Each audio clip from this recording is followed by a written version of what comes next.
Hi. അപ്പോൾ ഇന്നത്തെ കഥ ഒരു സ്കൂളിൽ നടന്ന കാര്യമാണ്. അതായത് ഒരു സ്കൂളിലെ കുട്ടികളൊക്കെ അവർ ഡൈനിങ് ഹാളിൽ നിന്ന് ഭക്ഷണം കഴിച്ചു കഴിഞ്ഞാൽ അവരുടെ ടേബിൾ വൃത്തിയാക്കുക കാര്യങ്ങളൊന്നുമില്ല. അങ്ങനെ ഇരിക്കുമ്പോൾ അവിടുത്തെ ഒരു ടീച്ചർക്ക്, അതായത് ആ ടീച്ചർക്ക് ഒരു ഐഡിയ തോന്നി. നമ്മൾക്ക് എന്തുകൊണ്ട് ഇവരെ കൊണ്ട് ഡ്രോയിങ് വരപ്പിച്ചൂടെ ഒരു ഷീറ്റിൽ, എന്നിട്ട് അത് തന്നെ ലാമിനേറ്റ് ചെയ്തൂടെ എന്ന് കരുതി. അപ്പോൾ എല്ലാ ടീച്ചർമാരും അഗ്രി ചെയ്തു. അങ്ങനെ അവരെന്ത് ചെയ്തു, അടുത്ത ദിവസം കുട്ടികൾക്കൊക്കെ വലിയൊരു ഷീറ്റ് കൊടുത്തിട്ട് അവരോടൊക്കെ ഓരോ ഡ്രോയിങ് വരയ്ക്കാൻ പറഞ്ഞു. ഈ കുട്ടികൾ വരച്ചു കഴിഞ്ഞ ഡ്രോയിങ് അവർ തന്നെ ലാമിനേറ്റ് ചെയ്ത്, അതായത് അവരുടെ പേരൊക്കെ എഴുതാൻ പറഞ്ഞിട്ടാണ്. അപ്പോൾ ഇവരുടെ പേരും ഇവരുടെ ഡ്രോയിങ്ങുള്ള ഈ ഒരു ഷീറ്റ് അവരുടെ ടേബിൾ മാറ്റായിട്ട് അടുത്ത ദിവസം ഉപയോഗിക്കാൻ തുടങ്ങി.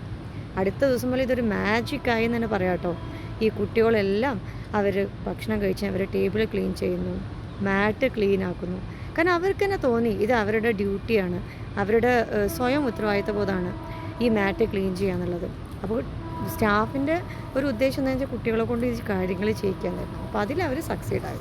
അപ്പോൾ ഞാൻ ആലോചിക്കുന്നത് ഇത് വളരെ ക്രിയേറ്റീവായിട്ടുള്ളൊരു ഐഡിയ ആണ് അല്ലേ.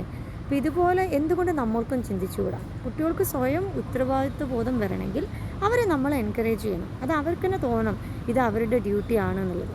ഇതുപോലത്തെ എന്തെങ്കിലും ഐഡിയ നിങ്ങൾക്ക് ആർക്കെങ്കിലും അറിയുമെങ്കിൽ എന്തായാലും കമൻറ്റ് ചെയ്യണം കേട്ടോ. ബൈ.